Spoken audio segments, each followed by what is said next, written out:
join us on the Eisenstein. You'll never be the same again. We'll soar high in the sky at Garro's side. James Swallow is here. We shall have no fear. The Emperor leads us to terror we fly.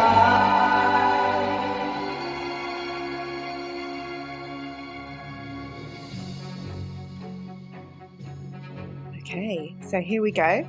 So hi everybody, welcome back to my channel, and I'm here with the wonderful James Swallow, who has agreed to come and talk to me about Flight of the Eisenstein. Hi James, how are you doing? I'm good, thanks. Thanks for having me on. It's always lovely to come and talk about my work, especially something back from the old school days now, from kind of my early days writing for the Horus Heresy. I know, 30k, so long ago, 10,000 back from the 40k. But I should say, because obviously, I was doing a bit of research about you, and, I do a Patreon book club, and they were very excited that I get to talk to you.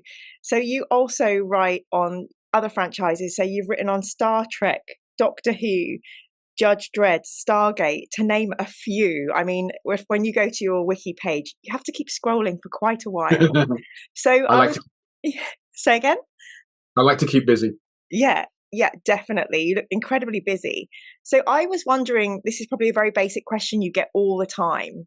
How did you know when you were like little James that you wanted to be a writer? And then how did you catch your break? Could you tell us a little bit about that? So come with me now into the dim and distant past. It's where we have the shaky, wobbly screen. When I was a kid, I was a huge reader. And I was lucky that I had a family at a very early age. We didn't have a lot of books in the house, but my parents very early on got me a library card, and I kind of blew the reading curve at a very early age. So my mum was sneaking me into the adult library and sort of going, you can have a couple of books if you like. And I was picking out books that were kind of way above my sort of reading age. So because books were something that I had a lot of access to, I was just a mad reader as a kid. I was a real sponge for just anything that interested me, for action stories, for thriller stories, for science fiction and fantasy stories. And I would just suck up absolutely everything. So I was watching TV, reading comics, going to the movies, reading books, playing games, anything I could get my hands on that would just kind of fuel that hunger.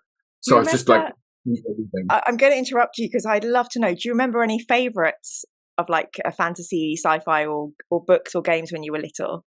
When I was a kid, I remember there was a series I tracked down every single one. It was a series called Dragonfall 5. It was a kid's science fiction series about a family who lived on a spaceship going around having adventures. Wow. Brian Earnshaw, or Brian Ellenshaw. I'm not sure which his name was, but this is kind of 1970s era, and it was kind of middle grade sort of fiction. But I remember that series. I remember they had all of those in my local library, and I got every single one and read the whole series. That's when I have a lot of fondness for. I still have a couple of copies of them I found like in secondhand bookstores that I bought just as a sort of, something I wanted to have as a memory of when I was a kid. Those were a lot of fun. So yeah, so I started reading a lot when I was a kid, and I just enjoyed those sort of stories. And I got the impulses. I thought, well, it's fun to read these stories, but that's kind of not enough for me. Is I want to tell my own stories, and I don't just want to write about those characters. I want to write about my own characters. I want to see sort of like myself, I guess, in a way represented in these stories. Because growing up in the 70s, a lot of the science fiction I was reading was very sort of highbrow and kind of I don't want to say arty, but kind of like, it didn't represent the world that as a kid growing up in North London, it didn't represent the world that I saw outside my window. And I think that was there was a bit of an impulse there for that. So I always had in the back of my head this idea that maybe one day I could tell stories, and maybe get paid for it. That came later. The idea that people would actually pay me money for it, that was a whole different thing. And from there, as I got older, I got into fandom, all different kinds of fandom, and I started writing for sort of fanzines and that sort of thing, writing for those. That was the first time I actually sort of was writing for stuff that was going out into the world that other people were actually seeing. This is Yeah. the very early days of the internet. This is before sort of AO3 and stuff like that, where you could write a fanfic story and sort of put that stuff out there in the world. This was like, photocopied fanzines that were being sent to people through self-addressed envelopes and that kind of thing. Was this kind of like, specific to like a fandom like Doctor Who, for instance, or Star Trek or something? But for me, it was the two big fandoms. My early sort of fanish career was Star Trek was my first fandom. That was the show that I think in the 80s, coming home from school and watching that on BBC Two, and that was the first time that's the first thing I realized that there was a fandom for it. Wow. That there wasn't it wasn't just me in isolation enjoying this thing. There are other people out here who like this thing too, and they're also doing. They're creating forums for which you can have a conversation. You can go to a convention. You can talk to people. People who do write fanfic and do artwork and the costumes and stuff. And the whole idea of like what a fandom was, I'd never come across that before until Star Trek, and I was like, oh, there's a world out there of people who are interested. And the other fandom was the early days of anime fandom in the 1990s, so I was kind of involved with that as well. And that's how I got into writing professionally, because I was writing for anime fanzines, and then when anime became quite popular, suddenly a lot of us who were writing unprofessionally became paid to write professionally because we were the only ones who knew anything about it. Yay. So I started writing for sci-fi genre magazines, things like Starlog and SFX and that kind of stuff. And then that got me to a position where I was actually professionally writing, actually getting paid to write stuff.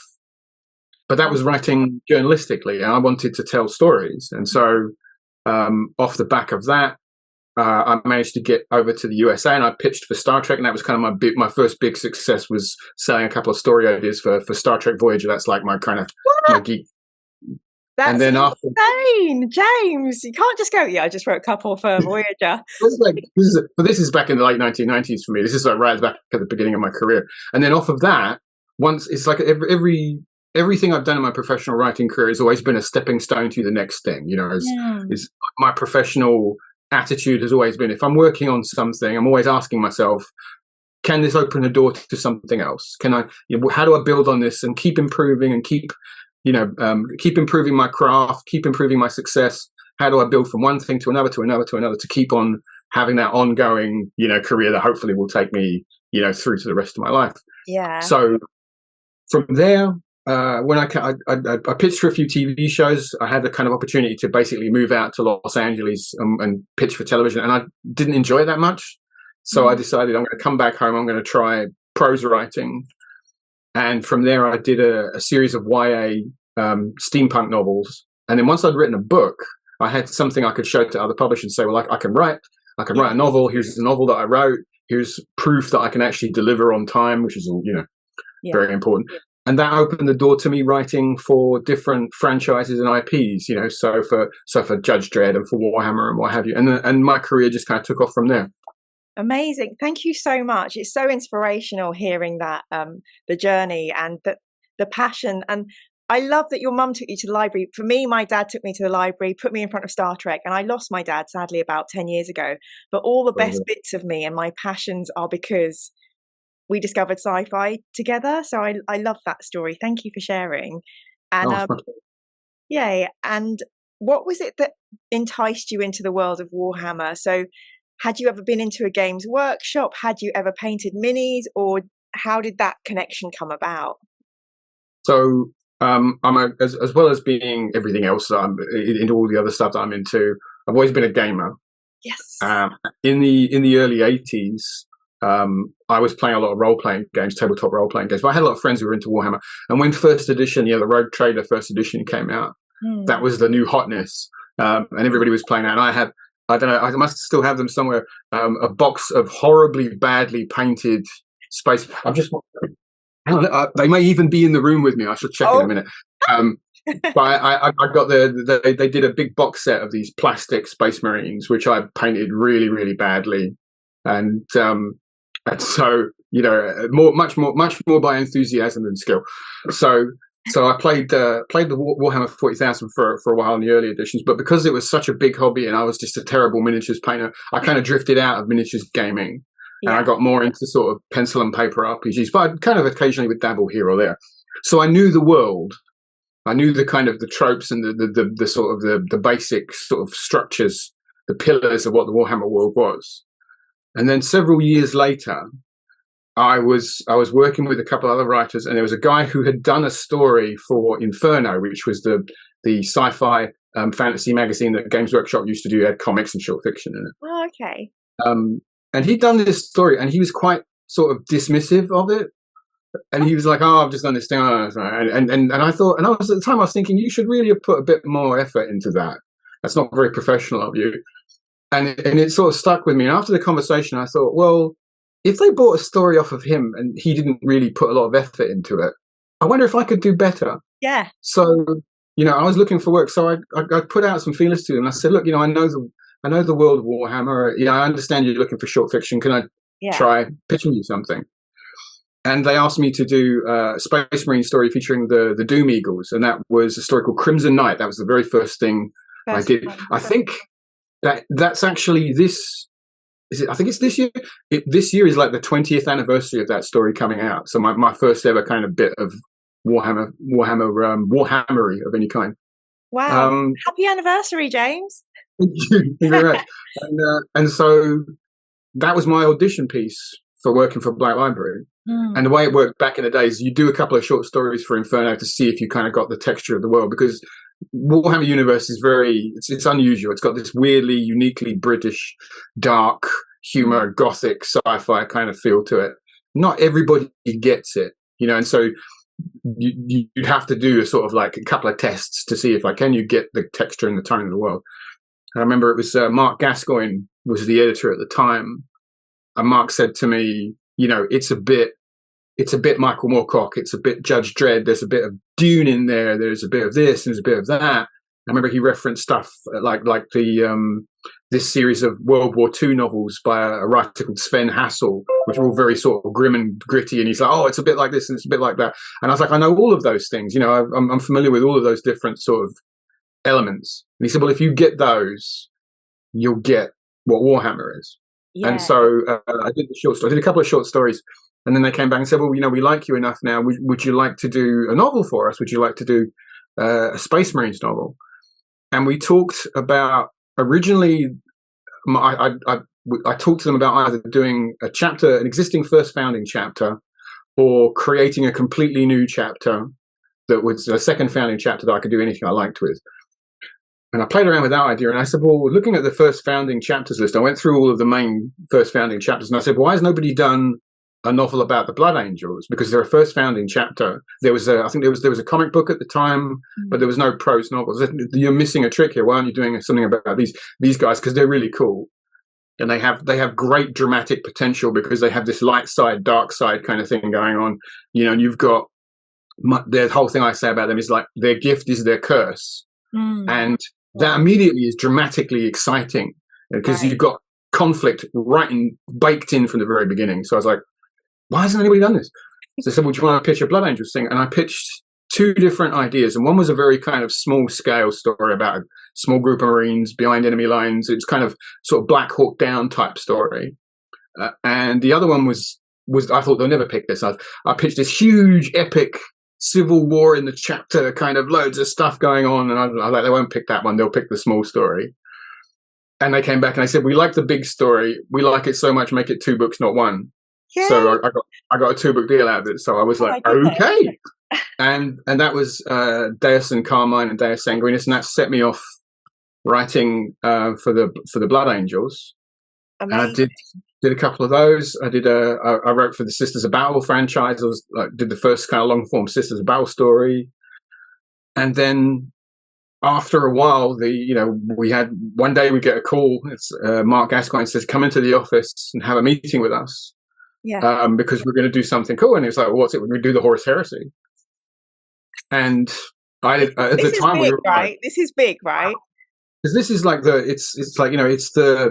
it's the foundational mythology of the Warhammer universe. It's like, now if you're into the fandom now, it's if you're somebody who's come into the fandom in the last 10 years, it's always been there. But you have to imagine a period in which there was not a lot of stuff about the Horus Heresy, just a few little pieces of lore here and there. And there are no rule books. There's no those, there aren't 60 novels about it. There aren't great big hardcover books telling you every sort of tiny little detail. There's nothing but a few apocryphal bits of information, most of which contradicted each other.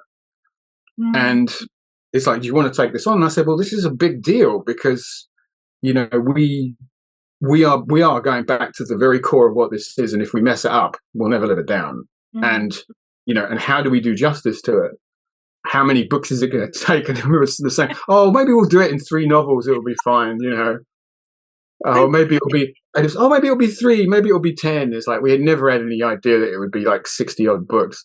So this meeting, were you called in separately because you would be coming in book 4 with Dan Abnett, Graham McNeil, and Ben Counter. So did you meet? Was it a meeting of all of you at a table, or did they bring you in individually at that point? We weren't all there. I think the very first meeting, if I remember correctly, so Mark Gascoigne was there as lead editor at the time. Lindsay Priestley as kind of supporting sort of editor-in-chief was there. I was there. Dan Abnett was there. Graham wasn't there. I think Ben Counter was there.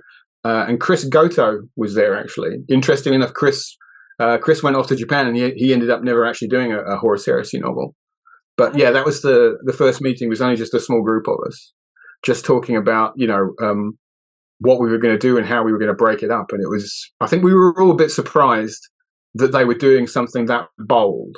Yeah, because it was part of the Horus Heresy back then was like the fact that it was vague and uncertain was kind of baked into the idea of the universe, is that making it vague actually is a good thing, because you can once it's vague, you can put anything you want into it. But the moment we started nailing stuff down, that vagueness goes away. And it's like, is that a good trade-off? Do we explain exactly what happened, but then you lose the sort of mythology, the kind of the mythical aspect of it. Yeah. But it was an exciting opportunity because we knew what a big deal it was. And the rest of the meeting was us kind of like going, wow, what cool stuff could we do, and just coming up with this list of ideas of all the stuff that at that point that we knew happened in the heresy, all of the kind of the sort of tentpole ideas. I think Dan said something along the lines, he says, like walking across the desert and there are like flagpoles stuck in the sand dunes, and each flagpole is an event that we know about from the original lore. But the thing is, the dunes shift. So sometimes the flagpoles might move a little bit. They'll always be basically in the same place, but it might be a bit of a shift. And we're going to have to, navigate the line from pole to pole to pole and fill in the sort of plot line between them. That's beautiful. And once we realized it's a fantastic opportunity for storytelling. And also, it was what really excited me about it was that it was a team game, because previously, tell me about that, because writing is very solitary. So is this your first team? Like, tell me a bit about that. Yeah, please. So obviously, there's a lot of really great, talented writers working at Black Library back then and today as well. And I think this holds true across the whole spectrum of it. Is that when you're working with a group of talented people, you don't want to be the one who lets the side down. So everybody wants to bring their A game to the story. Everybody wants to do the absolute best they can. So it elevates kind of the effort that you put in.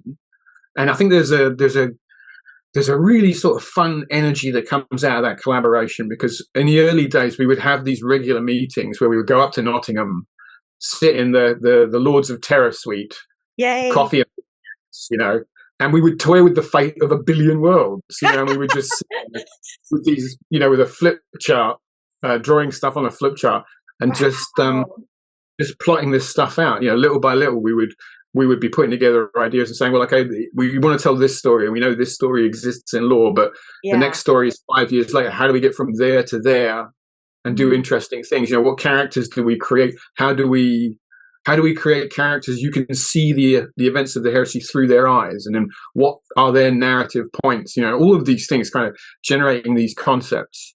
It was just so exciting to be there, to be able to be part of that. And we're just such a team of really talented, really interesting people, because I would go in and just be, I'd have like an idea about something I want to work on, and we always come out of the meetings at the end energized, excited, to get back right to it. So I can't wait to write this story, And I think the really clever thing about us having those meetings, which we kind of, as the heresy got bigger and bigger towards the end of the series, we kind of lost our way a little bit. But in the early days, one of the things I really loved was because everybody was in the room having that conversation. It was almost like everybody had a small degree of ownership over every story. So every story that was written, the other writers in the room would say, well, have you considered doing this? Or could you kind of mention this character and lay the keel for something that I can pay off in 2 or 3 books' time? So it was a very collegiate structure. We were all working together. It's a lot like the way they talk about writers' rooms on television series in the US, is you've got different writers saying, here's our whole season of our TV show, and we're going to write 20 episodes or however many. And they're all going to build one on top of the other. And we want to set something up in episode 1 that will pay off in episode 10. Have a character reference things from in episode 15 that was set up in episode 5, all of those sort of elements. Being able to be in the room with these different writers and kind of connect the dots. Yeah. That was a lot of fun. It's really, really cool experience for me. I mean, that to me sounds miraculous. I've been in a couple of writers' rooms, but to have that kind of like professional respect for each other where you're enjoying jumping in. And I kind of equate it to being in bands. And generally in bands, there's always some egos and this musician wants to do this and be at the front. But it just seems like you had a lot of fun, and that collaboration was something that gave you a bit of joy. So that's so lovely to hear.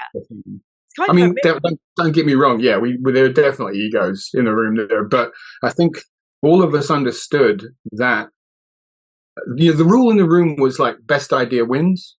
So if someone came up with a cool idea and it's like, you know what, that guy's idea is better than yours, most of us would just kind of go, yeah, you know what, he's right. Let's do the cool thing rather than the thing. If that meant sometimes that you couldn't do the thing you wanted to, but we understood that there was a give and take. It was very much, like I say, it was very much a team game because we understood that we had to serve the narrative. We had to sort of establish that Horus Heresy world, and we had to build on it and expand on it.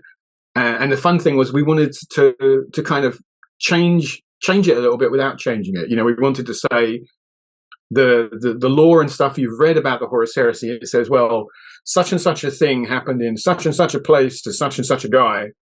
We could say that's not actually how it happened. Because if you were there on the day, events were slightly different. So it would be like, if you read the Horus Heresy novel, the rule we said was like, that's what actually happened. If you were there, that's what you would have seen. Yeah. But history, kind of like history, 40k history says, oh, X, Y, and Z happened. It's like, yeah, but that was 10,000 years of and sort of like telephone conversations about, this has changed, this has changed, and this has changed. And so people don't know exactly the way it plays out.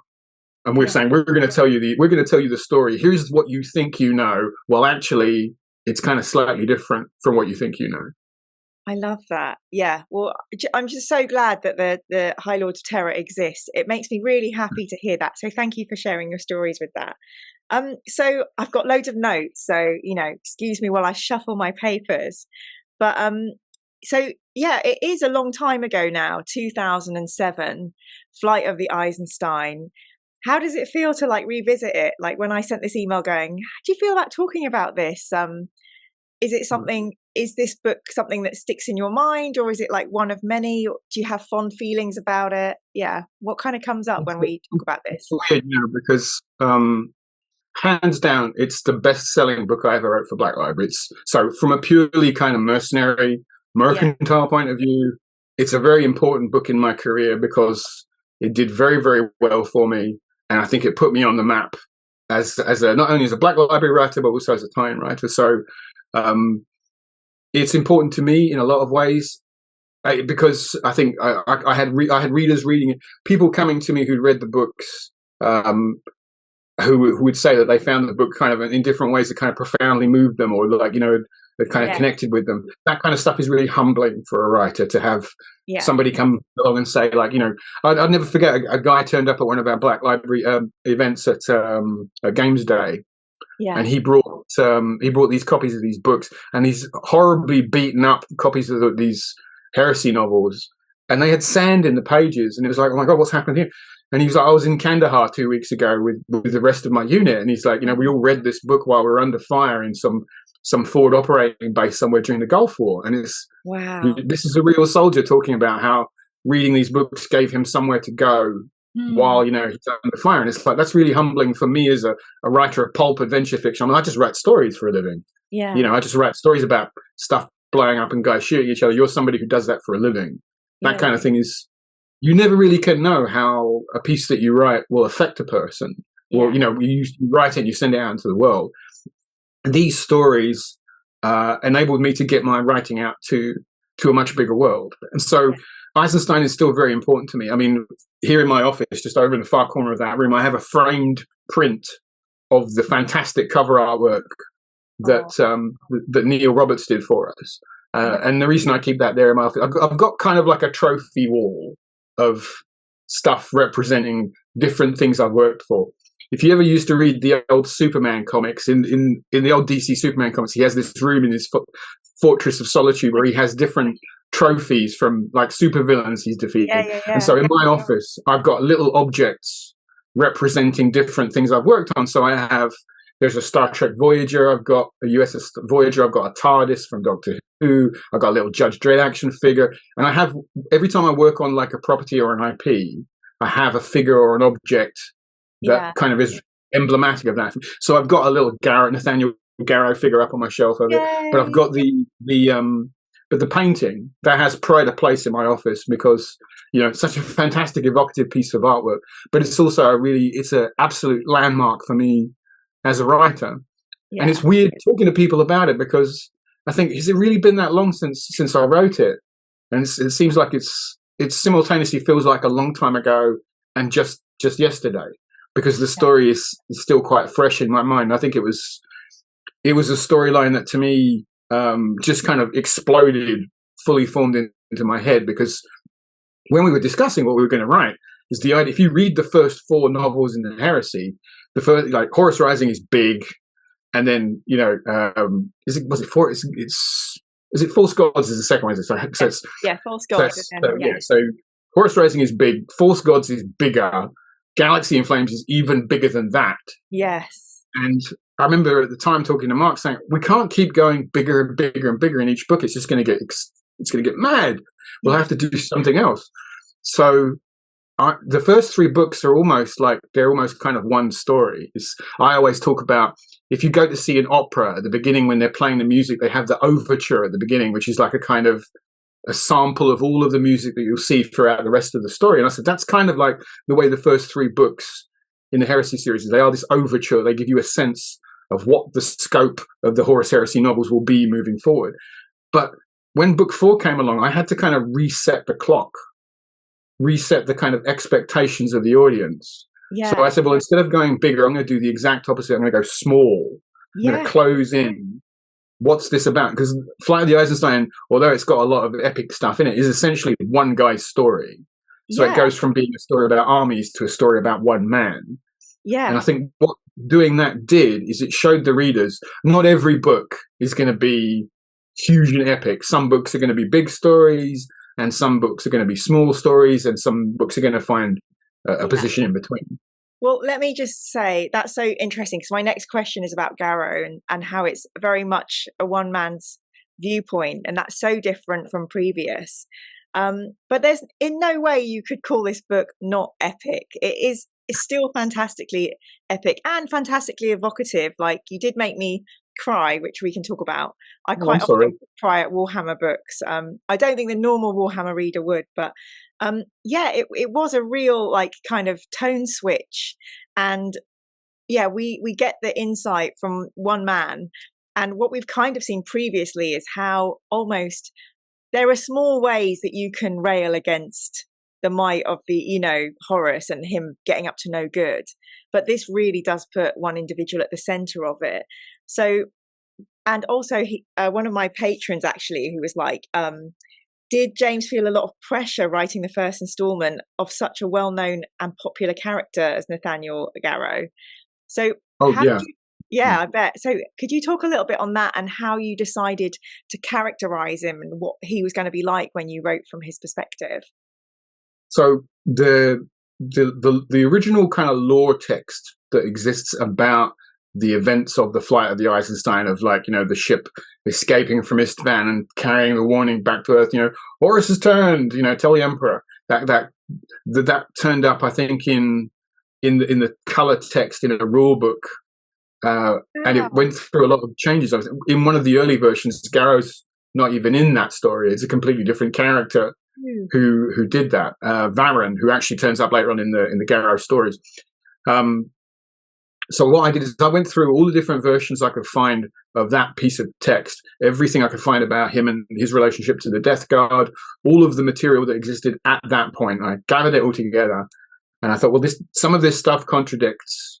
How much of it can I keep in the story in some way? So even if like it doesn't play out that way, you can see how 10,000 years later someone might have made a mistake and written something down, made an assumption. So the seeds of all of the different versions of the story exist in the real story in some way.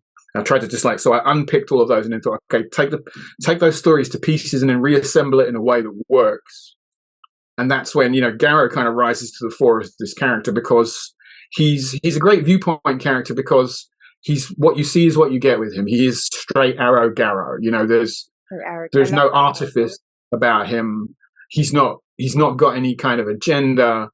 He's just, some people have said to me, he's a bit boring. And I'm like, yeah, I guess you could look at him that way. He's not, he's not deep, but he is he's strong and he is direct and he has this sort of like unswerving honor viewpoint. And I think what to me really makes him appealing is Garro's personal story is a miniature version of what the whole Horus Heresy is about, because he's one guy and it's about his honor and his brotherhood and his loss of his betrayal, the personal heresy that he goes through, which is he loses everything that's important to him, which is his brotherhood, his Primarch, and he loses almost everything except his personal honor.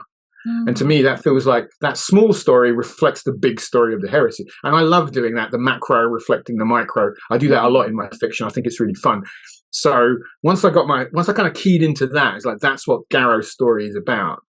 It's about him struggling to regain what he's lost and lamenting the fact that he has lost it, but still trying to be the straight arrow, the good man, still trying to find a path through all of this darkness and terrible sort of, this terrible future. And that's the Garro story going on past Flight of the Eisenstein. That's what he does, is he's constantly trying to find his way back. And the tragedy of it is that he never does, because the Horus Heresy is a tragedy, and it ends badly for everyone. Yeah. So I drew from that. And the other place I drew from was the art of the Horus Heresy books. There's a couple of great pieces of artwork in there. And there's one that I always refer to, drawn by a guy called John Gravato, and it's this great picture. It's like almost like a kind of it reminds me of one of those sort of like medieval paintings, and it's of Garro, and he's in his armor and he's kind of holding a sword and kind of looking up to the heavens, and there's a sunlight coming down on him, and it's this great picture, and it encapsulates to me that sort of mythological heroism that's behind that guy. So that was kind of my touchstone. And I remember actually when we started doing the Garro audio dramas a few years later, when I went to see Toby Longworth, who's a terrific voice actor, and I said to Toby, you're going to play Nathaniel Garro. And he's like, well, tell me who this guy is. And I'm explaining it. And I got the book out and I handed it to him. And I remember just watching him look at this guy and he's like, yeah, okay, I know who this guy is. And I think I did the same thing. I think we both kind of looked at that picture and said, who's that man? What's going on inside that head? And to me, that was, once I connected with that, I was like, this is a character I want to write. This is a character I'm excited about telling the story of. Yeah. And then he goes on. I mean, this is why I was not naturally drawn to the Warhammer universe, because I'm very much a needer of happy endings and love and light. So I'm just amazed. Not a lot of that. No, not really. Not really, unless it's laser beams blowing your head off. But I am amazed at the warmth and, just the nature of the authors behind these. So I'm going to delve a little bit deeper in that a little bit later. So this is epic tale, even through the eyes of one man. So we cover so much. We start with a fight against the Jorgul aliens, and they just delighted me. And the fact that they were psychic, and there's a prophecy right at the beginning. I love a prophecy in the Horus Heresy. I do love that. And then we're on to the doomed planet of Istavan. Then there's Space Marine against Space Marine, and then there's the doldrums of space, and chaos intervenes, and then there are plague marines, and then there's space prison on the moon. Of course, we have the sisters in there, top and tail, which I love, the return. And then right at the end, Lord of the Flies. But within this, also politics, people trying to one-up each other.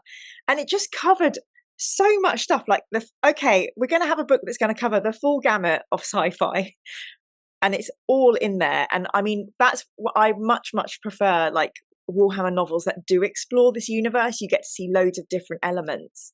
So do you have a favorite type of thing to write when you're exploring all this? And I guess the other thing, sorry, this question's going on for a long time because I'm excited, I'm enthusiastic. There are a lot of books that are what I've learned this term, bolter porn. So lots and lots of combat and fighting. Do you have a favorite thing when you're writing this kind of story with this much kind of spread? Is there sections of it and you're like, oh, wicked, I'm getting to write about Xenos here? Or is it just all lovely goodness and you're chuckling away as you're throwing these people on these adventures? I like to, I'm not averse to a bit of bolter porn, I have to say. I think that's important to a Warhammer novel, to have some bone crunching, gunfire and explosion. Yeah. But it's not the be all end all of these books. I mean, and I think that the people who don't read this fiction, they think that's all it is. And it is that, but it's also other stuff as well. The bit that I have a lot of fun with is being able to kind of get into the weeds of the world, is building the small details around it. Is sometimes someone will mention something offhand, like the Jorgul is a perfectly good example, is they were like a kind of one line mention somewhere, and I was like, well, what do we know about these creatures? It's like, oh, they've got psychic abilities. It's like, that's it? That's all we know? So it's like, okay, well, I can pretty much do whatever I like then, creating the background of these creatures. Oh my God, you made all that up. It's like the intricacy is like, I even know what they breathe. They breathe like, they have to have a mixture of chlorine and something, and so you got to build this whole species. That is exciting. Yeah, and the stuff about them living inside of like the bottle ship, like it's like an O'Neill colonies. If you ever look up the sci-fi, the idea of the cylindrical colony with the land on the inside, and it's a circular thing. It reminded me of Rama, Arthur C. Clarke. Yeah, exactly. Yeah. Oh my God! I love that. Yeah, it's like Rama from Rendezvous with Rama. It's like the Babylon 5 space station from the TV series, the same sort of example. That's what the Jorgul bottle ship was like. And I hadn't seen anybody do that in a Warhammer novel. And I thought, well, that's just visually, it's interesting. It's fun to do with that. So yeah, doing that, I got to do, not a lot of stuff had been done with the Sisters of Silence either. So, there were a few interesting bits and pieces. And so I was the one who came up with the idea. I thought, well, how do they communicate with each other if they can't talk? Yeah. How do you have radio communications in battle? Because you need to be able to communicate with someone in battle. If you can't do that, you're not going to win any battles. And I thought, well, they'd have so they've got sign language for sort of close range communication. And then it was like, the idea that on the radio they would have this kind of Morse code click language that would be mechanically generated. And then I'm talking, and then it's like, they got two different kinds of sign language. So they've got one kind of sign language for kind of deep, important conversations, and another one which would be very quick little movements for sort of, go there, blow that thing up, do this, do that, just kind of building little elements like that. And what's fun for me is like years later, picking up like a rule book for the Sisters of Silence, and that stuff I created is in there. Just these little details.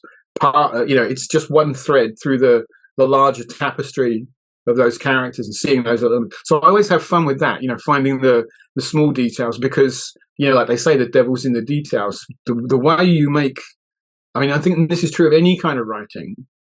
If you want something to feel authentic, if you want it to feel true, even if it is wild space stuff happening in the 41st millennium, The little details of the thing that sell it to people is if the texture of a piece of cloth or the sound of a gunshot or the feel of rain on your face, if you can describe those things in a way that feels true, people reading it will believe it, will go along with that fantasy with you. And I think that's an important part of the Warhammer universe I've always enjoyed doing is the little details, the little bits, the kind of the set dressing to kind of make it feel more authentic and true. Yeah. No, I mean, I have to say I appreciate that so much, because I was feeling very sad after Galaxy in Flames. Obviously, it's not, so to start on that kind of completely new planet and have all this marvelous stuff going on, so intriguing, and it really kind of enticed me back into the story, just the oddness of those aliens. And then that's really exciting to hear that you're taking inspiration, weaving it into a big story, and now you're in that's a world that you've built, and that is now in the tapestry of actual Warhammer. It's not like authors just coming in, clocking in and out. You're ensconced now. You are part of the Warhammer universe, which I think is quite special. To me, it feels quite unique. So I really love that. So yeah, we've always tried to build the world. There's a friend of mine, John Jackson Miller. He's not a Warhammer writer, but he's written for the Star Wars franchise and for Star Trek. And I remember he described the job of being a tie-in writer. As he said, it's like going on a hiking trip through a national park. You should only leave footprints. Don't mess anything up. Don't break any of the scenery, that's already there. And what you should be doing is finding new paths to open up more of the park, rather than kind of closing bits of it off. Wow. And it's like that's what we try to do. Is we're always trying to add to that tapestry of that world to build it out and make it feel bigger and more authentic and true. Geez, I need to, one day I'll just have to put together all these expressions, the desert thing, the national park. This is really beautiful. Thank you for sharing all these with us. So another thing I noticed that for me at the end of I was reading one of Dan's Gaunt's Ghost books, and at the end there's a little bit of a reveal where they find an army of Iron Men. And they realize this is why we can't have these Iron Men, because that's what destroyed civilization and made us have to go into this universe now. And Dan was saying that was a real sneak peek, because we were not allowed to say too directly. It's like you were talking about, there are certain secrets about how 40K evolved that only we know, and that's locked up. But I noticed, I really relish this. I really love The Expanse series of books because of the hard sci-fi. So even though I'm not very STEM minded, it makes me feel smart because authors are explaining stuff. So you've got stuff in there you had the gravity slingshot for them to escape, and things like O'Neill tubes and Geller engines, that just makes it feel a bit more kind of like it's a real universe. So those little touches you were talking about, do you enjoy that, getting down into the kind of more hard sci-fi, how these things work and how this happens in space? I mean, Warhammer's a universe. It's science fantasy, right? Because we have weird space warp magic, and there's not really a lot of opportunity to do hard sciencey stuff. Yeah, but you found a way. You found some little ways. I remember we were talking about talking about the Grey Knights being on Titan, the moon of Saturn. Yeah. And I watched this great documentary about one of the NASA probes that have been sent to Saturn, talking about how they've got these ice volcanoes that spew sort of instead of lava, they're spewing this liquid nitrogen slurry everywhere. And I was like, that's really cool. How do you put that in a story? And so later on, years later, when I was doing a story set on Titan, I'm like, right, I'm going to put real sciencey stuff in there about this, because that's just amazing. And it's a real thing, and people might go, well, that sounds fictional. No, that's the real bit, So anytime I can find a place, if I can put stuff like that in there, I do. I love that. Yeah, that's amazing. And then things like, recognizing certain things and even the name of the ship, Flight of the Eisenstein, which with my book club, we were wondering, well, that could be Eisenhower and Einstein, and, the Geller engines and kind of referencing O'Neill tubes. Are these hints at history of actual Earth? Are they like? Well, I mean, as far as I don't know where. I mean, Eisenstein. That's German for Einstein, and I don't know. You know, does that? I always thought it was. There's a famous film director, Sergei Eisenstein, who did this movie Battleship Potemkin. That's quite like, you know, quite historically famous. So I assumed it's a reference to him, and there is actually. There is a note in the book where someone talks about the name of the ship and says, "Oh, it's named after this remembrancer from the old history of Earth." And what I'm saying is that's Sergei Eisenstein, the film director. There's just like a little nod to that. Well, thank you so much, because we had much discussion on that. So, and that is wonderful. And those little hints back to our Earth, I think I don't know, but I understand that they're kind of. They're so, you don't get very many of them. They're very sparingly used, so you can have your imagination in there. I think that's a perfect example of how us just discussing it came up with 1,000,001 reasons. And that's what makes it more exciting to be part of, because you're figuring stuff out as you go. So that's I mean, one of the things about doing the Heresy series as well is we got to go back to, we had a lot of the Horus Heresy, a lot of the Warhammer universe, not much of it takes place on Earth. But part of the Horus Heresy is Earth is a very, very big part of the story. So we go back to Terra and we see different elements of that. And that was a fun thing to do. Is so what does Earth look like in the Warhammer universe? What do we really know about it? And we talked about the idea that the oceans had boiled away, and then, like, you know, so there's hardly any standing water on the planet anymore. So what remains of the different nation states that we know now? You know, I talk about Garro being from a state called Albia, which is basically the UK. He's supposed to be from Albia, as in Albion. You know. And there's a scene in one of the stories. It's not in Eisenstein, but like one of the later Garro books, where he kind of goes back to old Albia, and he's looking out over a hill. Where this hill has been destroyed, the top of it's been destroyed, and it's revealed all these ancient caves. That's Nottingham. He's actually in Nottingham. But I never actually say it because Nottingham's got this cave system underneath it. And the idea is that, you know, in the Warhammer universe, the whole sort of top layer of the country's been sheared off, and all that's left is the underground stuff. And that's me saying he's actually in Nottingham, the home of Warhammer. But it's just a very subtle sort of nested gag there, you know, that most people completely miss. Well, but I mean, I'm so happy. I can't believe you've revealed this on my channel. I'll have to put that in the trailer or something. It's like Garro's sword is a perfectly good example. Garro has this sword Libertas, and after and all of the weapons of these characters and armor and stuff, all's like, it's freighted with great meaning, and all the, you know, it's not just a gun or a sword. It's like this particular sword, and it has these meanings and this heritage. And I talked about how Garro's sword, elements of his sword date back to the kind of the time before the Warhammer universe, in the you know, the age before the Age of Old Night, like kind of the modern day era. And someone messaged me afterwards and said, "Is Garro's sword Excalibur? Like, is it King Arthur's sword?" And I thought, maybe it is. Yeah. You know, maybe there is, and I love the idea of that, is that some element of what might have been Excalibur exists in Garro's sword. You know, because it Libertas, you know, meaning sort of liberty and truth, being the sword of truth. I think that's a really cool connection. You know, I love doing stuff like that. Thank you so much. I went to Nottingham really recently to talk to a guy called Thomas Pyronen, who worked for Warhammer for a long time, and he was showing me around Nottingham, and it is so much like, it literally is like home of games workshop. And he was saying this studio was here, we sat around this table when we were discussing this game. So the fact that you've got it into the books, the caves and everything, is just perfect. Yeah, you must have felt quite happy when that all came together. I love it. So it's fun to put those sort of, like, you know, we all do it. Like, there's loads of like little in jokes. Some of them are silly. Some of them are, you know, some of them are sort of like played straight. But yeah, I mean, there's lots of sort of little references in there to loads of different things. And it's, again, because it's such a rich universe, because there's so much material and so much lore. Part of the fun is building those connections.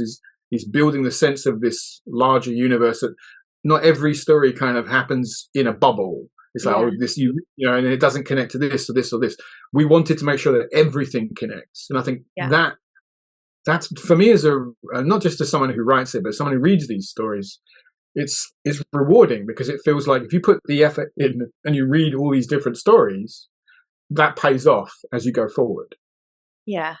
Oh, I'm so excited about reading more of the books now because I'm like, what will be revealed? So I have a few more questions. I noticed there's only 10 minutes to the hour. Do you have any longer than that? Maybe if I go No, go ahead. I'm happy to keep chatting. Yay. Okay, thank you. So one of my patrons, again, Catherine, she's quite insightful. She was saying there seemed to be a theme she noticed is the difference between Space Marines who'd been like brought up on Terra and Space Marines who come from like Primarch planets as having a bit of rivalry between them, which I thought was quite good. But I really noticed a lot of this book, that some of the characters, you just know who they are in an instant. So the first thing is, I'm always excited to meet new Primarchs. Don't get me wrong, you know, they're like the rock stars of this universe, and I think that's really exciting. But when we met Moratorius and he was like, drink a cup of poison, I was like, oh, dude, like he is a quintessential bad guy. And I mean, I guess we've seen there's a bit of pretense and, you know, we've seen Fulgrim and stuff. So when Moratorium came in, I'm not saying his name right. Is he Moratorius? Mortarion. That's my bad handwriting. You know, did you want to make him feel quintessentially, to me, he feels the most scary of them so far, very threatening. And, you know, there's not as much kind of like love or regard almost for his troops. Or what was your feeling when you came to write? The thing about Mortarion is, I mean, he looks like death, right? So that's pretty, you know, the guy looks like the Grim Reaper. That's pretty bloody scary. But the way I wanted to write him is, I think, he does have regard for his own men, because I think that the kind of background that he's come from is, you know, he was this sort of beleaguered character who was preyed upon by his stepfather, and he was treated like a living weapon. And it was like, you have no other function but to be my weapon. You don't have a life. You don't have a personality. You do what I say. And then he comes to join the Space Marines, and the Space Marines are treated that way as well. It's like, you're not a person, you're a weapon. So I think in a way he feels a kinship to his soldiers, but he also has a kind of, you know, he's the embodiment of a lot of kind of contradictions, because he says, you know, I hate sorcery and I hate all that warp stuff. I'm not going to be involved with any of that. And then that's exactly what he does. Yeah. And he kind of he rationalizes it away. Oh, I'm doing it for a better reason, for a greater good. But he lies to himself a lot. Yeah. I think he's the kind of guy who he thinks he's much more rational than he really is. And he tells himself, I know exactly what I'm doing. I'm completely in control. But he's really not. And he's not as calm and collected as he thinks he is. And Garro, to him, you know, Garro's like a kind of thorn in his side, because he likes Garro. He respects him because he's like, this guy is a good soldier, and, you know, he's trustworthy and honorable, and he does the job right. But on some level, he's always going to be loyal to my father, not to me. And he would like to bring Garro to his side. And that's something that plays out later on, when eventually books later, when they finally have their kind of final meeting. That's the kind of heart of that, is Mortarion feels like, if I could just convince him that I'm right, that would validate a lot of the choices I make. But Garro is, the fact that Garro doesn't follow Mortarion's path is a kind of example of something saying your path's not right, because this guy doesn't agree with you. But if you can get him to agree with you, that means you're correct. Yeah, you're good. And the whole thing about the cups, again, that was something that I came up with when I was writing the scene, because if you read the background about the Death Guard, the idea is that they're super tough, resistant to any kind of like virus weapons or diseases or radiation. They're the guys you send into the worst toxic environment, because they're so hard, they can just fight their way through it. They can endure anything. Any disease, any toxin, they can always fight their way through. And so I was thinking to myself, well, how would guys like that kind of make that sort of strength like a ritual, like a some sort of rite of passage? And then I thought, they drink poison for fun. because they could. Yeah. And I thought, and I like the, and so I like the idea. And suddenly the idea of the cups came to me. It's like this would be a thing that they would do on the eve of battle. You know, if you read sort of historical accounts of like Vikings or samurai or different sort of martial cultures, and they talk about how they'd have a stiff drink on the eve of battle. And I thought, well, if that stiff drink is the poison, and you literally say, "This is how tough I am. I'm going to drink this poison," and just shrug it off. And if I can do that, then tomorrow when I go into battle, I'll be fine, because if I can survive that, I can survive anything. And that's kind of what the cups suggest. And so, you know, and it's a fun scene to write as well, because, you know, Mortarion pours out this incredibly powerful poison and he knocks it back like it's water because he's a Primarch. And Garro can't refuse because it would be a dishonor. So he has to drink it and just kind of try not to die, right? Well, this is all going through his system. I mean, it's incredibly powerful scene, and the feelings, the biological feelings, and as Garro's experiencing it, were like so visceral. I was like, whew. But I mean, I'm a bit of a more tender-hearted soul. I'd probably be like, you know, pouring the poison into a plant pot or something. Like, delicious. All the plants die. Ooh. But there's a really, I mean, I loved the character of Caleb. So Caleb, to me, I mean, I'm always think, well, if I was in the Warhammer universe, I'd probably be the Caleb, and, you know, I wouldn't have quite made it into the Astartes. But Steve from my book club was saying that he thought Caleb was a really interesting kind of counterpoint in accepting his failure and understanding I can't become an Astartes, but what I can do is I can help by doing this. I'm going to be the best, you know, kind of backup buddy I can be. He accepted his failure and kind of made his life out of it, when that was actually kind of crucial to the campaign following onwards. And they were really interested. They felt it really mirrored characters like Lucius, who was so ambitious and had so much unresolved ambition that they go on to become a betrayer and, you know, really go the other way. So I really loved that quiet character of Caleb, and I wondered if you could talk a little bit about him. Yeah, well, so Caleb Arryn, he's Garro's kind of like his adjutant, like, or like what they used to call a batman. You know, he's basically the guy who's, you know, polishing his armor and bringing him his cup of coffee in the morning and like doing his paperwork. Yeah, it's the Baldric to his Blackadder, you know, except a bit smarter than that. Doesn't smell quite as bad. And he's very much he tried to become a space marine, and it talks about how he went through the trials and he failed, but he still had he still wanted to be of service. So he finds a way to be of service, and that's by being, well, I'm going to be the best assistant I can be.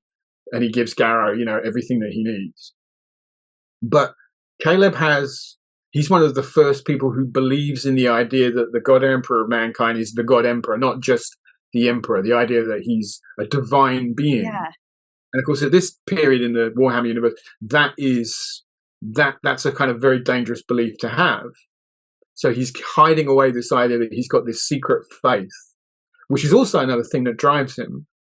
And he's constantly sort of like, you know, on the edges of sort of Garro's world, and he sees Garro as an honorable, good man. And I think he's always trying to sort of say to Garro, you know, maybe if you kind of got into this too, you'd believe it the same way I do. And when he dies, like the last thing he gives to Garro is his copy of what is essentially the kind of the God Emperor, sort of the text, the holy text. Yes. And he's like, you know, and Garro finds this and he's like, well, why did this mean so much to him? I'm going to read it and find out. And Garro starts down the road towards his own belief in the divinity of the Emperor, so Caleb's sacrifice, in a way, kind of opens the door for the beginning of part of Garro's journey towards his belief, and because he becomes the kind of in a way emblematic of the kind of the idea of the imperial cult, believing in the God Emperor, believing in him as a divine being. All of that is kind of building towards a future change that happens to Garro kind of a few more books down the line. Yeah. So Caleb plays an important role there as the guy. He opens the door to a major character change for Garro that will happen later. That's interesting to think of him as like maybe the first martyr in order to and I was going to say, because I really am intrigued by the character of Kyla. So her big action scene was you know, kind of defying this massive tentacled monster in the library with a holy symbol. And then she goes into a coma. And then in this book, she is on the ship escaping. But we see so few glimpses of her within this story. And I mean, I guess I was kind of hoping she might start having She-Ra-like superpowers in space, especially when the ship stalled in space and they were like, we're just drifting now, we're going to die. I was thinking now is going to be Kyla's time. She's going to, you know, the Emperor will kind of give her wings. But it was kept very, very low key. And we just got these glimpses of the saint, which made it even more mysterious. And I'm guessing that's going to unfold in the books that come along. But what were your plans for Kyla when you knew that she was going to be? I saw a little smile there, like well, it's like you know, we keep saying in characters in a book keep on saying someone asks them a question and the character says, "I can't say." Yeah. And and I can say the same thing because I don't want to spoil it for you or anybody else who's watching this. You know, I'm looking at it from a perspective of having read 50 books. You're only 4 books in. Kyla's story, yeah, it does unfold. I mean, she doesn't want to be a saint. She doesn't want this destiny that's being thrust upon her. And Kyla's story is, how do you square that circle? It's like, you know, do you reject it? Do you embrace it? Do you find some sort of path between the two? Her story will play out over future books, but, you know, not quite as quickly as like you're suggesting. It's much more a gradual kind of process for her. Yeah. But her plotline will connect back to Nathaniel's on several points because the two of them do have a connection, you know, and she becomes a person who he comes to for guidance because she finds the path that she finds and he's trying to find his path, and they're parallel in a way. So the two of them through the ongoing heresy books to come, they will cross paths several times as the books go forward. So, I mean, I'm guessing the High Lords kind of agreed a lot of this, but is it frustrating for you to have to kind of tuck a character in when you're thinking, oh, you know, you have to kind of just keep them a little bit wrapped up for a bit, or were you just like too busy with everything else you're exploding out with the plague and everything else? Early on, we went through sort of, I guess, like you could consider it like 3 different phases of the way we wrote the Horus Heresy. So in the early days, we had this sort of, it's almost like a star-going supernova, this big expansion phase of, you know, how do we tell the stories that we know have to be there at the beginning of the heresy and build other stuff. Because if you look at the original lore about the Horus Heresy, there's a lot of information about what happens at the beginning and a lot of information about what happens at the end, but there's not a lot of stuff in the middle. And it takes place over like years and years. So it's like, well, how do we build all these different elements in? Because we'd have to make new stuff to fill that gap. We have to explain all of the logistics and how these characters get from A to B, you know, and how, you know, these characters turn from this side to that side. The choices that get made is like who was on what side. When did they decide to turn from one Horus to the Emperor or vice versa? You know, all of that stuff we had to work out. And part of that process is we've got these viewpoint characters who move through the story, and we see the heresy unfolding through their eyes. Garro's one of them, Kyla's one of them, Loken's another great example, Old Person is another one. All these different characters turning up in these stories, showing us different aspects of the heresy. So we had to sort of figure out, well, where are we going to place these pieces on the board? Where are we going to sort of like go and expand these stories? I mean, when I finished writing Eisenstein at the end, it was like I put the piece that was Nathaniel Garro on the kind of Horus Heresy board, and I remember saying to the other writers, if you want to kind of pick this character up and take him in a different direction, go ahead, you know, because I've done that story. But everybody else was doing their own characters. We were going off in different directions, and so that was the kind of the first phase. And then in the middle phase of the heresy, we have this kind of consolidation of the stories where all the plot threads that have gone out in all these different directions all have to start coming back together. And then because we can see in the future the end of the heresy. And then the last phase is that sort of agglomeration of all of the threads connecting up, and suddenly like everything starts to pay off.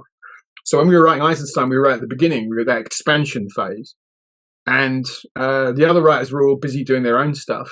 And people kind of came back to me and said, are you going to do another Garro story? He's like, because what happens to him next? And that was when at the same time we were just starting off doing the audio dramas. and we wanted to do Horus Heresy audio stories, and I had a lot of experience writing audio stuff, and I wanted to do them. And I said, well, you know, this is a great idea. Take the character of Garro and tell his story in audio drama, and let's have more episodes of his story going through the heresy. And that's how we wrote the Garro audio stories. Amazing. And we did a whole bunch of those, and then after those were finished, I compiled that together. I kind of turned them back into a novel, and that's the Garro novel that turns up towards the end of in the last kind of phase of it. That's like 40, 50 books away from where you are right now, so that's quite a way off. Years for me, yeah.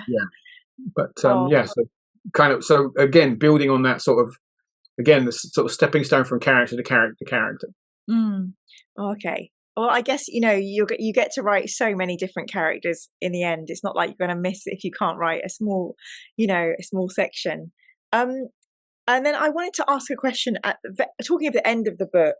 So Decius becomes the Lord of the Flies. And I knew that he was trouble. Like, he was a nightmare the whole way through the book. I was like, get over yourself. But actually, you know, becoming the Lord of the Flies, what was the significance? Is there a significance? Because obviously in UK kind of folklore or, you know, biblical stuff, there is Beelzebub, right? The Lord of the Flies. And I've just been watching Good Omens season 2, and they've got Beelzebub on there. Was there a significance, or was that just a follow-on because you had Plague Space Marines, and obviously there's going to be loads of flies buzzing around them? What was the choice for him becoming that horrible character? In some of the original background for the character of Garro, there's I think it's in one of the Index Astartes articles that turn up in issues of White Dwarf. There's a thing that sort of says, well, nobody, you know, it's written from the point of view of somebody in the 41st millennium. And the historian writing the piece says nobody knows what happened to Nathaniel Garro, and so we think there's one of 3 things that possibly happened to him. One is that he went into the Eye of Terror to fight demons forever, and he's off in the Eye of Terror somewhere doing that, being cool and having adventures. Yeah. I think the other one is, it says that he was held in prison on the moon and is still there or possibly dead. And the third choice is that he was corrupted by chaos and he became this demon called the Lord of Flies. So what I do in Flight of the Eisenstein is I kind of show you examples of all of those different endings, but none of them are quite right. So it's not Garro who becomes the Lord of Flies, it's Decius. Jesus, crackers. Garro doesn't. We just need to stop. Your brain is incredible. It's just, I'm not going to do all 3 of these things. Sorry, carry on. So Garro doesn't go to the Eye of Terror, but he does go off to fight on his own. And he is a prisoner on the moon, but not forever, just for a while. So all of those 3 things do happen, but in a slightly different way. And you can imagine that, like 10,000 years later, someone misread it and thought, oh, that's what happens to that character. I love that you did that. I love that so much. And of course, again, you know, that's not the last you'll see of the Lord of Flies, because that demon comes back again throughout the course of the heresy to plague Garro. Oh, no. Because it's like, you know, you defeated me once, I'm going to just keep coming back and back and back and trying to defeat you. So it's like, it's not the end of it. And of course, Garro takes it very personally as well, because Decius was one of his men. And he feels like a personal failure on his part. He's like, I couldn't save that guy's life. Chaos took him, and it's like, now that's really makes him angry and sad that he couldn't do something about it. I mean, that really hit the heart of it, like the brotherhood, and it's all these Space Marines who kind of want connection. And I think there's even a way where someone's trying to say to Garro, the lodges are not bad because they represent a way for everyone to be friends and come out of these incredibly like tight ranks, and you can talk to other people, and it's kind of almost like that brotherhood versus keeping loyal to the emperor. And there's a lot about the horror of Decius turning, and for example, when Grilgor's men are the ones that come back as the Plague Marines, and then you're fighting these people that you used to fight alongside. This whole thing of brotherhood versus betrayal. And there's the moment that made me cry, actually, it's when on the Plague Planet, and you've got, I'm going to pronounce these names wrong, but it's I had to reread the book before we You're, spoke. you're on Fallon Ryan, and Temeter, and they're on the planet, and they both just know that they're going to die, and they've done all they can to say, I'm going a bit now, this is awful, but they've done all they can to save their brothers and get them in the vault, and then the two of them just know that they're going to die. And it, in a way, like, you know, these are all men like looking for fathers and the love of siblings. And, you know, even with the Primarchs, someone in the book club, I can't remember who said it, they said, I call this series of books the demigod fratricide books. You know, it's it's really emotionally, you know, that hunger for comradeship and brotherhood and what happens when they start betraying each other. I just thought you embodied so many of those moments. And you see, sorry, I'll let you speak. It goes back to, like, you know, I said before about how I love the stories. A small story reflects the larger story.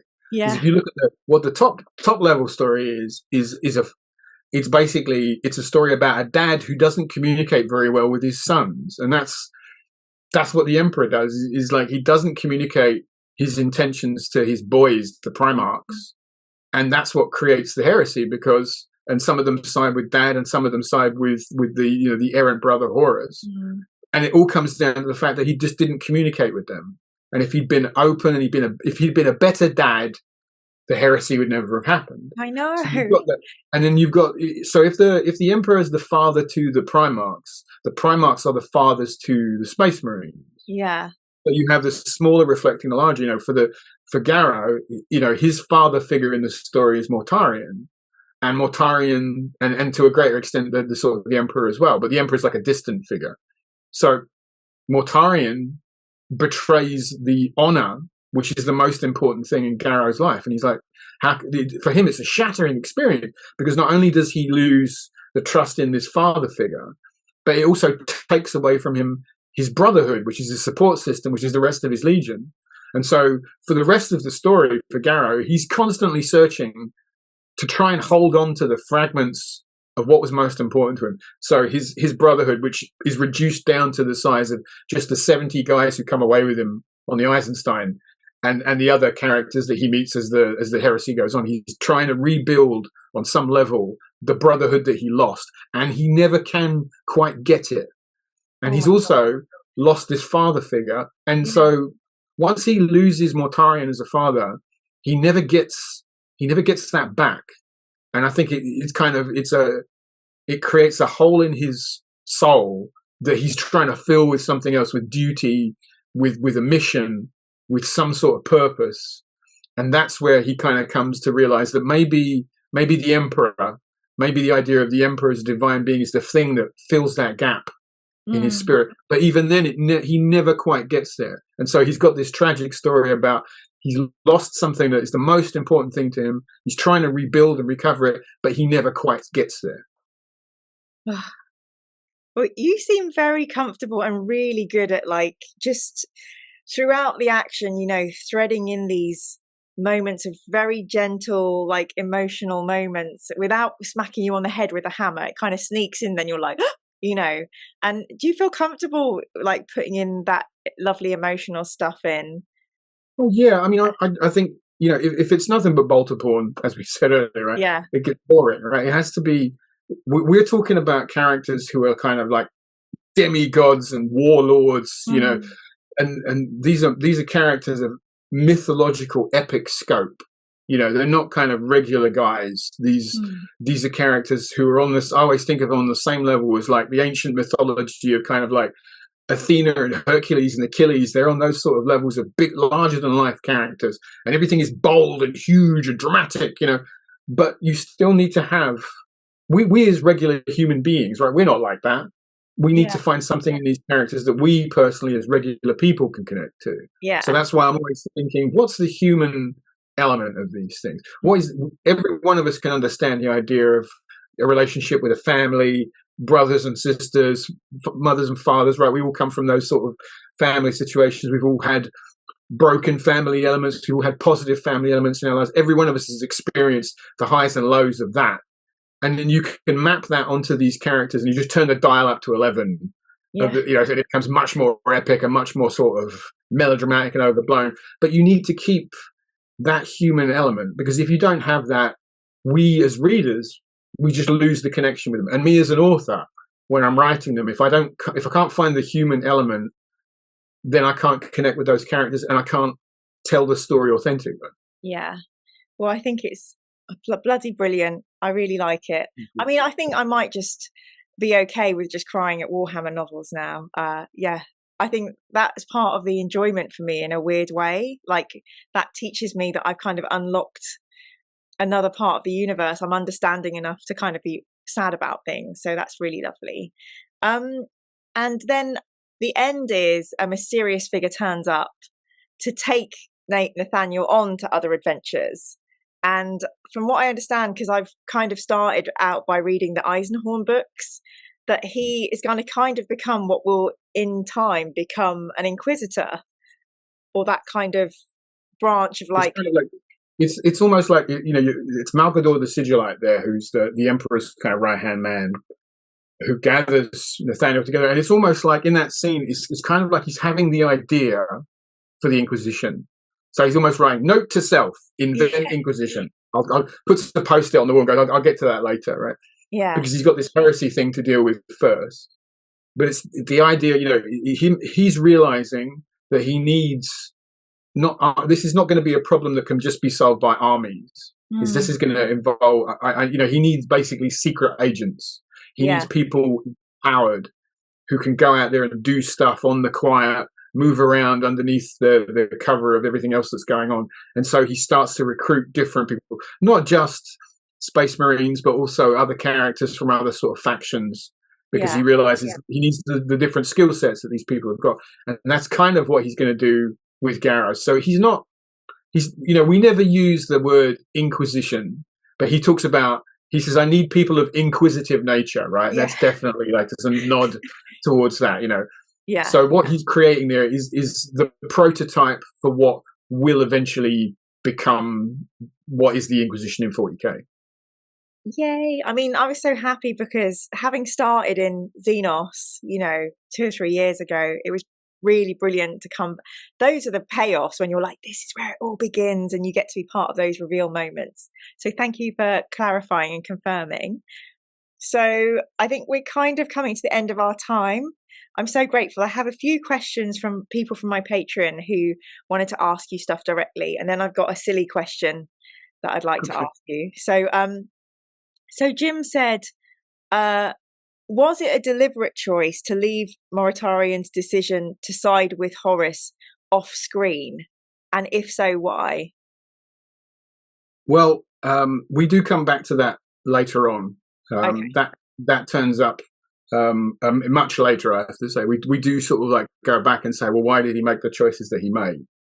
I mean, the reason how I see it is I think that basically Horus is the first person who's nice to him.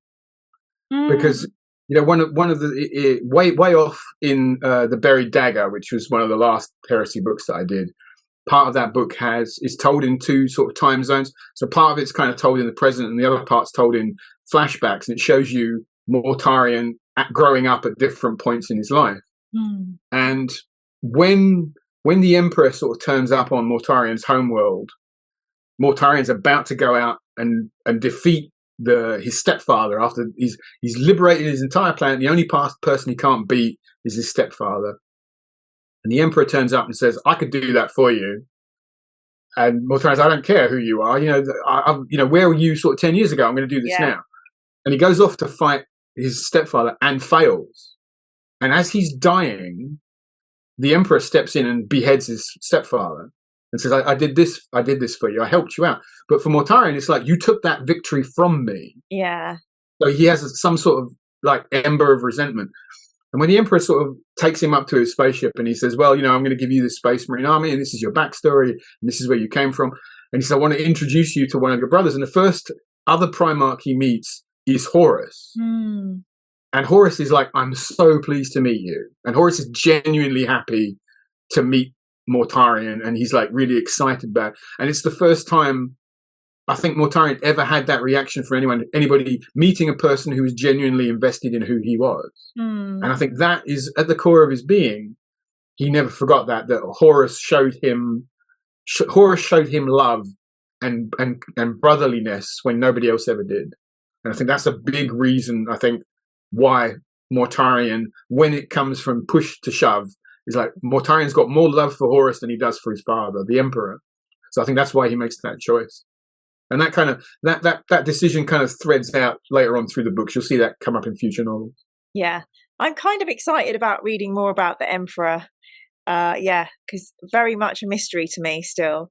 And we deliberately did that as well. It's like we always said that we would never tell a story from his point of view because he's a numinous godlike being that we can properly understand. So it's only when you get way onto sort of Master of Mankind, which is towards the end of the series, where you see sort of more from his point of view. But yeah, we deliberately tried to make him mysterious. Oh my gosh, only 50 odd books to go.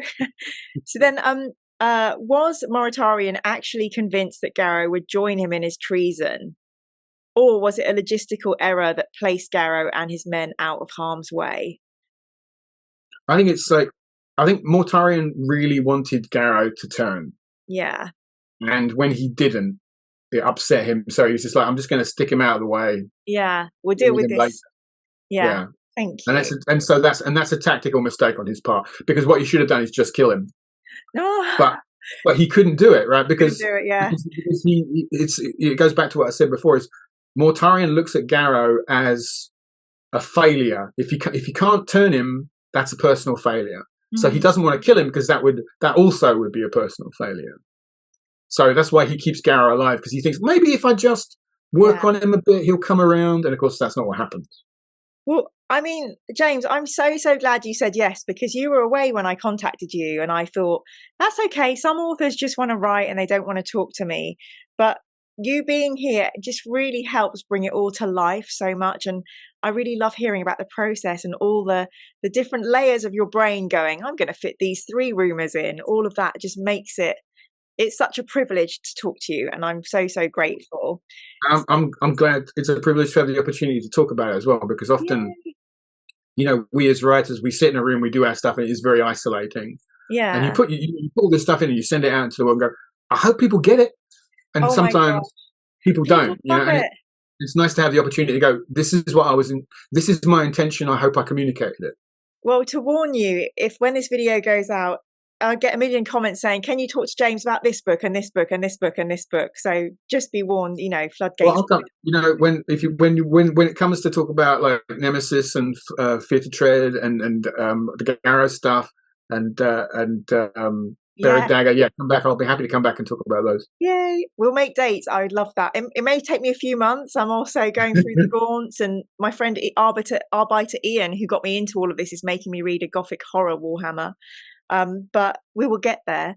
And then here's one silly thing I noticed. I noticed you did a movie novelization for a movie called The Butterfly Effect. Did you ever get to meet Ashton Kutcher, who's one of my favourite?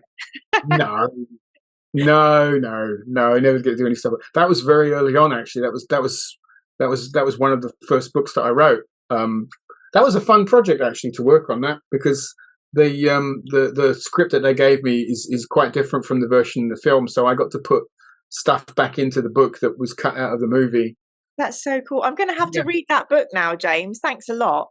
You'd be lucky if you can find it, because it was massively successful, because the film was a really big hit. Yeah. And the book sold out, and by the time we realized that it had done really well, it was too late to reprint it. So it's if you and this is a message going out to anyone out there. If anybody out there on the internet, if you see a copy of The Butterfly Effect in a secondhand bookstore, buy it. You can sell it on eBay for like silly money, because people. I wish I'd kept all my copies. I've seen it selling on eBay for like $200. So it's crazy. It really is. Well, that's a great tip. I mean, I have to say, two books that I really love is, one is I can't remember the author, but the novelization of The Fifth Element is a great read. You cannot get any more. And also one of my favorite authors, Piers Anthony, wrote the novelization of Total Recall. And you get these fantastic freaking authors picking up a movie rewrite, and you might not pick it up because you think, oh, I didn't like the movie, but sometimes it brings so much to the novel. So I'm going to have to try and get my hands on a £200 book now. So thanks, James. But what are you up to next? I'm sure you've got at least, I don't know, a billion projects on the go in different universes. What can we look forward to? So at the moment, actually, everything I'm working on is under non-disclosure agreements, so I can't talk about a lot of stuff. Just fair enough. Most recently, I've just had my original thriller novel, Dark Horizon, just came out in hardcover a couple of months ago. That's coming out in paperback in November, and that's a sort of standalone action thriller type story. So if you like stuff in the kind of Jason Bourne type wheelhouse, it's that sort of style of thriller. It's very different from my Warhammer stuff. It's not science fiction, it's not gothic, but it has the same. My stuff is always fast paced and action packed, and it very much definitely is the same as that. Yeah. But beyond that, I always say, like, if you're interested in what I'm doing, the best place to follow me is if you come to my website, jswallow.com, or look for me on social media. I'm on, let me see, I'm on Twitter, Blue Sky, Mastodon, Tumblr, YouTube, pretty much on all of the socials. Yeah, come to my website, jswallow.com, and you can check out what I'm working on there. Amazing. Thank you so much. So James, I'm gonna do a fake ending where I end this video and then I'll pause the recording and then I'll get to say goodbye to you properly. So that's what. Okay, cool. So James, thank you so much for coming and talking to us, and hopefully I'll talk to you again soon about another book, and see you again. Thanks. I look forward to it. Thank you. Bye. Oh, wasn't that wonderful? Yay. Thank you so much to James Swallow, who has promised to come back and talk to me about Nemesis 2, which I think is Fulgrim next. And then, yeah. So I'm very excited that James will be coming back. As always, if you like the channel, if you like the stuff that I do here, please do consider supporting me by subscribing and liking my content. I do have a Patreon. You can pay just a tiny amount to support me and help me continue making videos. And if you'd like to join the book club that I talk about, there is a Patreon book club, and we discuss all the books. Once a month on a Monday, we chat about books, not always Warhammer, but quite a lot of the time it is Warhammer. And if you're a Patreon, you can send me questions and I'll ask them, on your behalf to these authors. So I'm going to try and make this short and sweet. I can be a little bit awkward, but thank you so much for joining me on this journey, the Horus Heresy journey. And let me know what you think in the comments, and hopefully I'll see you all again next time. Thanks so much for supporting. Bye. You'll never be the same again. We'll soar high in the sky in Garro sight. James Swallow is here. We shall have no fear.